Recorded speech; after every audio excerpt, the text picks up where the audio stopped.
Assalamualaikum warahmatullahi wabarakatuh. Perkenalkan, kami dari kelompok 9 akan mempresentasikan tentang review artikel. Pertama-tama kami akan memperkenalkan diri dulu. Yang pertama ada saya sendiri, Fieri Arhensa, dengan NPM 0079, ada Dimas Indra Aditya, ada Muhammad Jody Alfayed, dan Arfani Syahrul. Pertama-tama artikel yang akan kita bahas yaitu berjudul Impact of Leadership Styles on Organizational Performance. Tahun 2018 dan penulisnya bernama Ibrahim Hasan Al-Kajeh. Yang pertama yaitu pendahuluan. Peran kepemimpinan dalam organisasi penting untuk menetapkan visi, misi, menetapkan tujuan, merumuskan strategi, pedoman, dan metode untuk mencapai tujuan organisasi secara efektif, serta membimbing dan mengkoordinasikan pekerjaan dan kegiatan organisasi. Itu menurut Su dan Wang tahun 2008. Yang selanjutnya, kepemimpinan dengan kualitas tertinggi sangat penting untuk mencapai misi bersama dan visi untuk mengatasi perubahan di lingkungan eksternal, menurut Harris et al. 2007. Saat ini banyak perusahaan menghadapi masalah yang tidak etis, latihan, omset tinggi, kinerja keuangan yang buruk, dan lain-lain. Ini dikarenakan efektivitas pengelolaan yang tidak memadai. Tujuan utama banyak perusahaan adalah mencapai tujuan mereka. Oleh karena itu, manajer yang efektif harus mengkoordinasikan dan memotivasi karyawannya, menurut Vigoda Gadot 2012.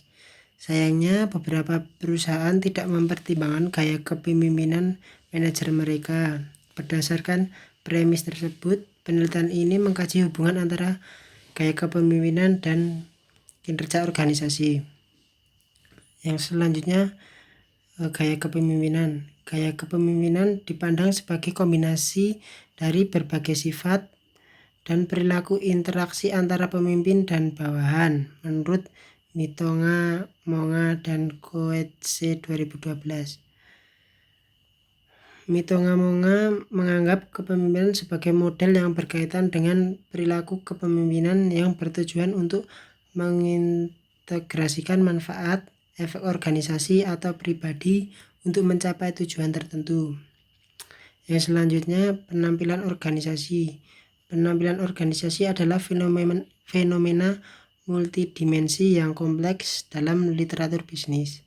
Kinerja organisasi mencakup hasil organisasi atau produk organisasi yang sebenarnya, yang dapat diukur sebagai produk, sasaran, dan sasaran yang diharapkan, termasuk laba atau investasi, pengembalian pemegang saham atau nilai tambah ekonomi pemegang saham, dan lain-lain, dan indikator pasar produk atau jasa, meliputi pangsa pasar, penjualan, dan lain-lain, menurut Gavera et al. 2011.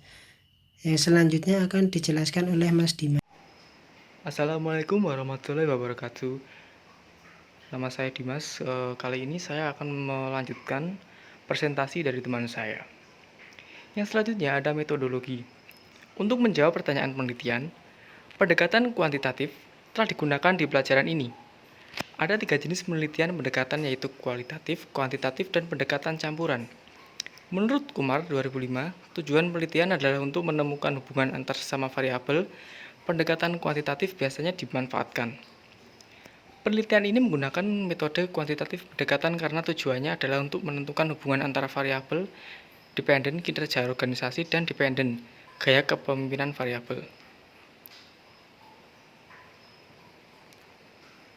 Selanjutnya ada pengambilan sampel dan pengumpulan data. Skala kepemimpinan untuk pekerjaan penelitian ini adalah diadopsi dari Zhu. Organisasi kinerja diukur menggunakan persepsi responden tentang mereka kinerja organisasi dibandingkan dengan pesaing mereka. Penelitian dilakukan pada karyawan 20 secara acak organisasi terpilih. Datanya dikumpulkan dengan menggunakan kuesioner survei. Semua izin yang diperlukan diambil dari otoritas bank untuk melakukan survei. Setelah semua prosedur, file kuesioner dibagikan dan responden harus mengisinya. Itu tanggapan responden diukur menggunakan skala Likert 5 poin di mana kinerja frekuensi didistribusikan ke 5 level. Tidak pernah, kecil, sekali, sering, dan selalu. Selanjutnya ada analisis data. Reliabilitas data diukur menggunakan koefisien reliabilitas Alpha-Cronbach.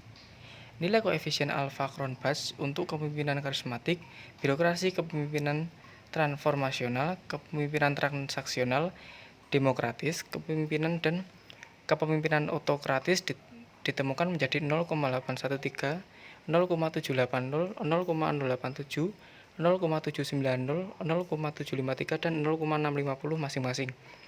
Dampak dari gaya kepemimpinan pada penampilan mereka tadi diukur dengan menggunakan skala kinerja organisasi. Skala tersebut membandingkan kinerja bank dengan pesaing. Keandalan dan kredibilitas skala diperiksa menggunakan analisis item dan menghasilkan nilai alpha reliabilitas 0,76 yang dianggap cukup andal. Hasil dan diskusi. Bagian penelitian ini telah membahas tentang temuan utama yang telah diperoleh dari penelitian sekunder. Hasilnya menunjukkan bahwa ada yang positif dan ada yang negatif antara yang dipilih dimensi kepemimpinan dan organisasi kinerja. Kepemimpinan transaksional, kepemimpinan karismatik, dan birokrasi kepemimpinan ditemukan negatif hubungan dengan organisasi kinerja dengan R sama dengan negatif 0,174, negatif 0,432, negatif 0,293, P lebih kecil dari 0,001 masing-masing. Ini menunjukkan bahwa gaya kepemimpinan tidak menyebabkan karyawan untuk bekerja lebih baik dan merangsang niat perputaran yang tinggi.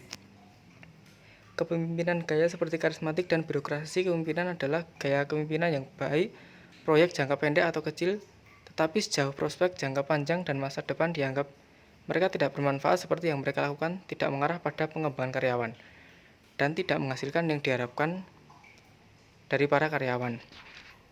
Namun, kepemimpinan demokratis, transformasional, kepemimpinan dan gaya kepemimpinan otokratis memiliki hubungan yang positif dengan kinerja organisasi dengan R sama dengan 0,156, 0,265, 0,064, P lebih kecil daripada 0,01 masing-masing.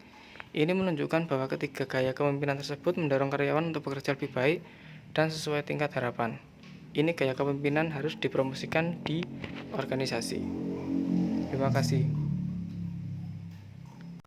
Yang selanjutnya itu saya akan menjelaskan artikel kedua tahun 2016. Penulisnya ada Julia Hook, William Boomer, James Dulebon, dan Dongyuan Wu. Yang pertama ada pendahuluan. Jadi dalam beberapa tahun terakhir, serangkaian skandal perusahaan publik, misalnya Enron, Fannie Mae, Lehman Brothers, Tyco, WorldCom, telah dikaitkan dengan peningkatan minat dalam posisi type leadership yang menekankan perilaku pemimpin yang bermoral dan etis. Etika atau moral yang muncul ini merupakan bentuk kepemimpinan berbasis nilai termasuk kepemimpinan etis, otentik, dan pelayanan berfokus pada perilaku moral dan etika yang dihasilkan dari pandangan yang dipegang luas bahwa krisis kepemimpinan dikaitkan dengan perilaku tidak etis di antara pemimpin senior dalam organisasi. Jadi meningkatnya popularitas ketiga bentuk kepemimpinan ini tercermin dari peningkatan publik sebagai referensi ilmiah. Dalam pencarian Google Scholar untuk kepemimpinan etis menghasilkan 2090 hasil untuk 1080 hingga 2003 versus 16.200 hasil untuk periode 2003 hingga 2016.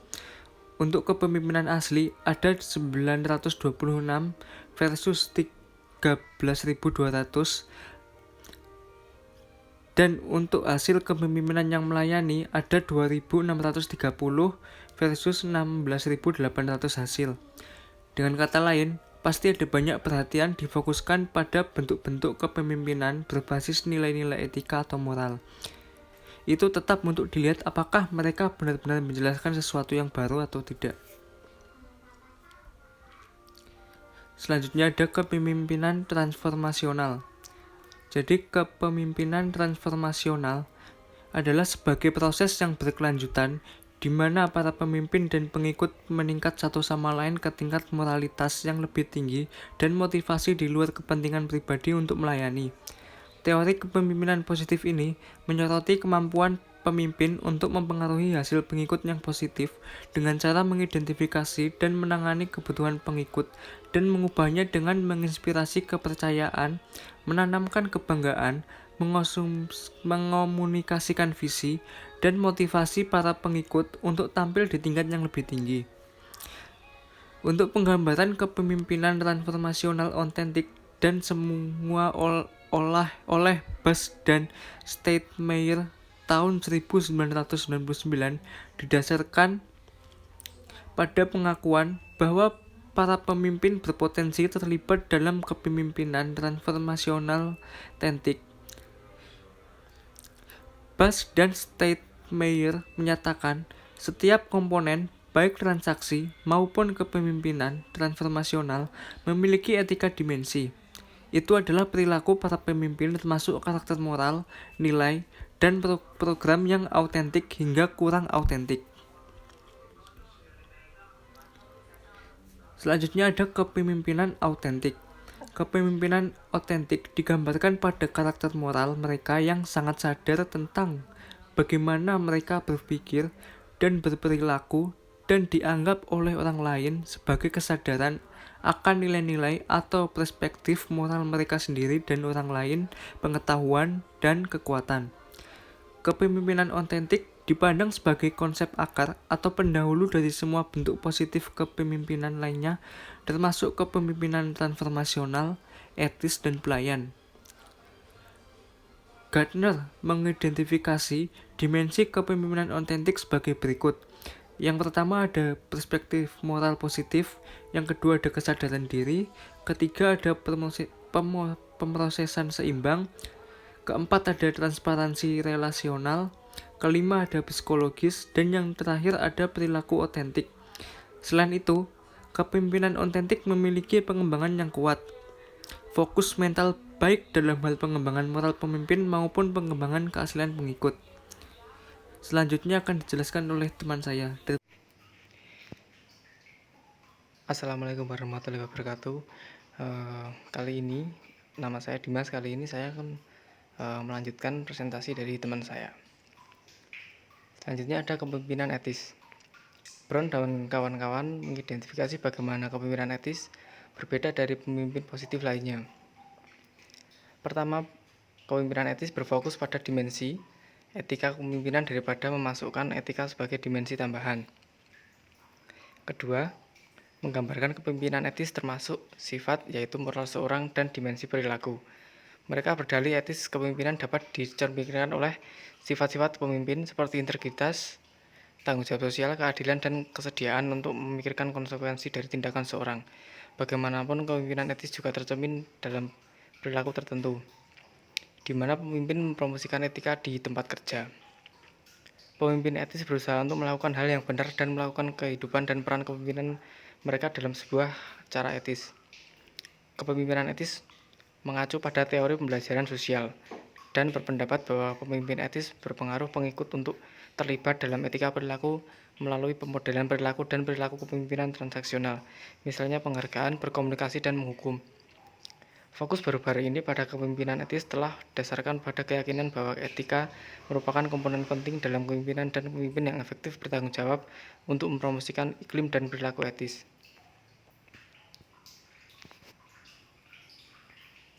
Selanjutnya ada kepemimpinan yang melayani. Robert Greenleaf mengembangkan filosofi servant leadership itu berfokus pada mengutamakan kebutuhan pengikut dan pemangku kepentingan. Greenleaf Spear 2010 mengidentifikasi 10 karakteristik pemimpin yang melayani termasuk mendengarkan, empati, penyembuhan, kesadaran, persuasi, konseptualisasi, pandangan ke depan, kepengurusan, komitmen terhadap pertumbuhan orang lain, dan membangun komunitas. Servant leadership mengemukakan hal itu dengan terlebih dahulu memfasilitasi pengembangan dan kesejahteraan pengikut. Tujuan organisasi jangka panjang akan tercapai. Menurut Bas, kepemimpinan yang melayani memiliki banyak kesejajaran dengan kepemimpinan transformasional termasuk membutuhkan visi, pengaruh, kredibilitas, kepercayaan, dan layanan, tetapi itu lebih dari kepemimpinan transformasional dalam memilih kebutuhan orang lain sebagai prioritas tertingginya. Selanjutnya ada data dan metode. Pencarian literatur. Lakukan pencarian berbasis komputer sistematis dari literatur yang terkait dengan bentuk kepemimpinan yang termasuk dalam penelitian ini, yaitu kepemimpinan otentik, kepemimpinan etis, servant leadership, dan transformational leadership, dengan menggunakan beberapa metode, diantaranya pencarian dari AB-Inform, Dissertation Abstract, PsycInfo, ESE Web of Knowledge, dan basis data Google Cendekia untuk disertai dan artikel yang menyertakan perilaku kepemimpinan. Kriteria inklusi: yang pertama, studi harus empiris dan menggunakan karyawan yang bekerja sebagai sampel. Yang kedua, studi diperlukan untuk melaporkan ukuran sampel bersama dengan korelasi atau statistik, mengecualikan studi yang memeriksa kirim hubungan hanya pada tingkat analisis kelompok. Terima kasih. Yang selanjutnya yaitu coding dan karakteristik sampel. Setiap studi ditinjau dan secara independen diberi kode oleh dua penulis untuk karakteristik sampel dan sumber variabel, misalnya pemimpin atau pengikut yang dilaporkan. Rata-rata persentase koder dari kesepakatan di seluruh variabel penelitian adalah 95%. Dalam situasi di mana di sana ada perbedaan antar penilai, diskusi antara kedua penilai digunakan untuk mencapai konsensus mengikuti pendekatan yang digunakan oleh Podasakov, Bomer, dan McKenzie 2006. Besar sampel setiap penelitian dicatat sebagai jumlah observasi yang bisa dilakukan hitung koefisiensi korelasi yang termasuk dalam penelitian ini. Yang selanjutnya prosedur meta analitik. G.E. Hunter 1990 mengungkapkan bahwa efek acak meta analitik prosedur digunakan melalui program meta analisis Mark 8 dan diperiksa silang menggunakan rumus Hunter dan Schmidt. Korelasi rata-rata tertimbang dan variasinya dikoreksi untuk pengukuran kesalahan dan pengambilan sampel, dan tidak berusaha untuk mengoreksi batasan jangkauan. Juga untuk studi di mana ada beberapa indikator yang konstruksi fokus, kami menggunakan rata-rata korelasi. Misalnya, dalam studi melaporkan 4 dimensi kepemimpinan otentik, tapi bukan ukuran keseluruhan, hanya menghitung rata-rata korelasi di 4 dimensi. Yang selanjutnya, untuk mencapai tujuan penelitian menggunakan 4 tahap. Yang pertama, menggunakan meta-analisis lengkap tentang kepemimpinan otentik, kepemimpinan etis, dan kepemimpinan yang melayani. Yang kedua, melakukan seri keempat meta-analisis yang terkait dengan transformasi kepemimpinan nasional. Ada banyak meta-analisis tentang transformasi kepemimpinan nasional. Beberapa korelasi utama yang telah diperiksa oleh yang baru berbentuk kepemimpinan belum dimasukkan dalam meta kepemimpinan transformasional sebelumnya. Yang ketiga, rangkaian analisis ketiga mencakup analisis bobot relatif untuk memahami relatif asosiasi yang dimiliki setiap bentuk kepemimpinan dengan korelasi. Untuk melakukan ini, serangkaian regresi menggunakan permodelan persamaan struktural untuk menentukan variasi secara bersama-sama. Langkah keempat adalah melakukan serangkaian regresi hierarkis menggunakan persamaan struktural. Yang selanjutnya hasil. Beberapa pola umum untuk kepemimpinan yang muncul. Pertama, kombinasi tes Ki dan pemeriksaan interval kredibilitas menunjukkan bahwa heterogenitas yang signifikan atau variasi antara studi ada dalam hubungan atau berhubungan.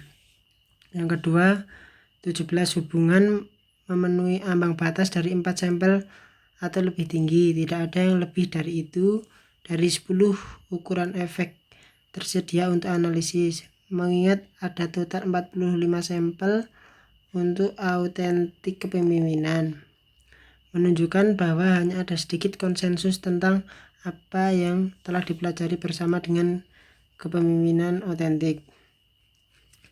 Hasil yang terkait dengan kepemimpinan etis.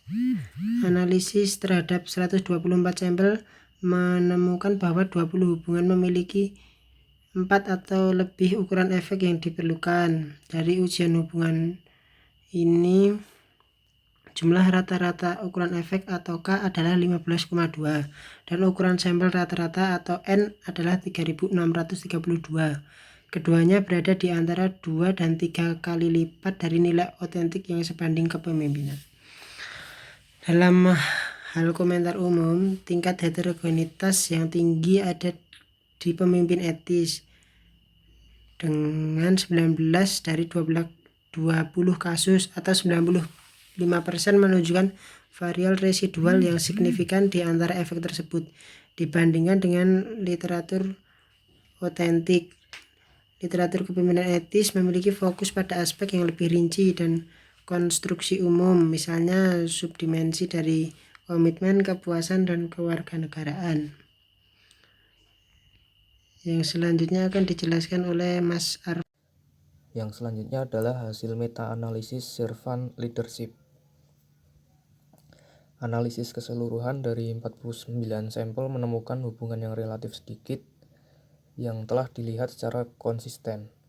Faktanya, kami mampu mengidentifikasi hanya 11 hubungan dengan 4 atau lebih ukuran efek. Dari 11 hubungan, 9 menunjukkan heterogenitas yang signifikan.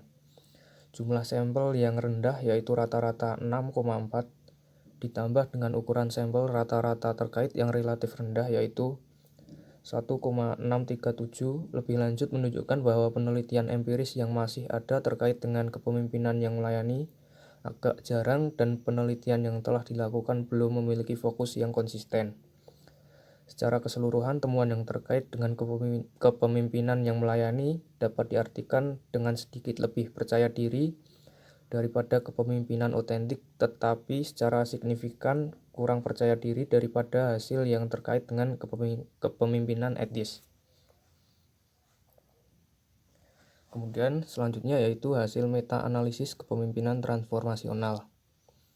Analisis dari 179 sampel kepemimpinan transformasional menunjukkan bahwa dibandingkan dengan salah satu dari 3 untuk kepemimpinan berbasis etika atau nilai, ukuran penelitian yang masih ada adalah substansional. Untuk hasil, jumlah sampel rata-rata hampir 34, yaitu 33,9, dan ukuran sampel rata-rata terkait adalah 10,313. Mengingat hanya menggunakan 9 variabel diperiksa oleh bentuk-bentuk baru kepemimpinan sebagai pedoman untuk variabel yang termasuk dalam analisis kepemimpinan formasional. Ukuran meta-analisis ini bahkan lebih mengesankan. Kemudian hasil analisis bobot relatif. Hasil regresi tidak diinterpretasikan secara bertahap atau tidak seperti analisis inkremental untuk mengikuti, tetapi sebaliknya. Hasil ini menempatkan setiap bentuk kepemimpinan pada pijakan yang sama dan kemudian menilai kontribusi relatif mereka. Terkait dengan OCB, komitmen organisasi secara keseluruhan dan kepercayaan daripada bentuk baru, bentuk kepemimpinan yang lebih baru mendokumentasikan asosiasi yang agak lebih kuat dengan variasi kriteria mampu dari kepemimpinan transformasional. Lebih khusus lagi, kepemimpinan yang melayani rata-rata A, bobot relatifnya adalah 58%. Kepemimpinan etis hampir 55% dan kepemimpinan otentik lebih dari 54%. Jadi dalam semua kasus bentuk-bentuk kepemimpinan yang baru memiliki bobot relatif rata-rata yang lebih tinggi daripada sebelumnya. Kemudian kesimpulan. Hasil menunjukkan validitas tambahan untuk beberapa sikap, perilaku, dan persepsi karyawan dihasilkan dari 3 bentuk kepemimpinan. Hasil penelitian juga mengungkapkan yang otentik dan etis kepemimpinan menunjukkan redundansi konstruk yang signifikan sebagaimana dibuktikan dengan korelasi mereka yang tinggi dengan kepemimpinan transformasional dan pola asosiasi mereka yang serupa secara keseluruhan dengan orang lain dengan pengukuran lain. Akibatnya, penggunaan kedua bentuk kepemimpinan ini memungkinkan besar tampak bermasalah, mempersempit kegunaannya untuk contoh yang spesifik di mana serangkaian tindakan yang relatif terbatas fokus. Sebaliknya, hasil mengungkapkan bahwa kepemimpinan yang melayani tampaknya menunjukkan yang lebih tinggi tingkat perbedaan konseptual dan empiris dari kepemimpinan transformasional. Saat ini intinya penelitian yang ada untuk kepemimpinan yang melayani agak terbatas tetapi tampaknya menjanjikan. Hasil tersebut juga menunjukkan bahwa kepemimpinan transformasional dengan sendirinya merupakan prediktor yang kuat dari sebagian besar hasil yang diperiksa dalam meta-analisis ini. Sambil menggarisbawahi aktivitas kepemimpinan transformasional dalam menjelaskan perilaku, sikap, dan hubungan karyawan persepsi nasional, dimensi moral yang kuat yang dihadirkan oleh bentuk-bentuk kepemimpinan baru ini tampaknya mengatasi kekurangan dalam kepemimpinan transformasional. Demikian presentasi dari kelompok kami, kurang lebihnya mohon maaf. Wassalamualaikum warahmatullahi wabarakatuh.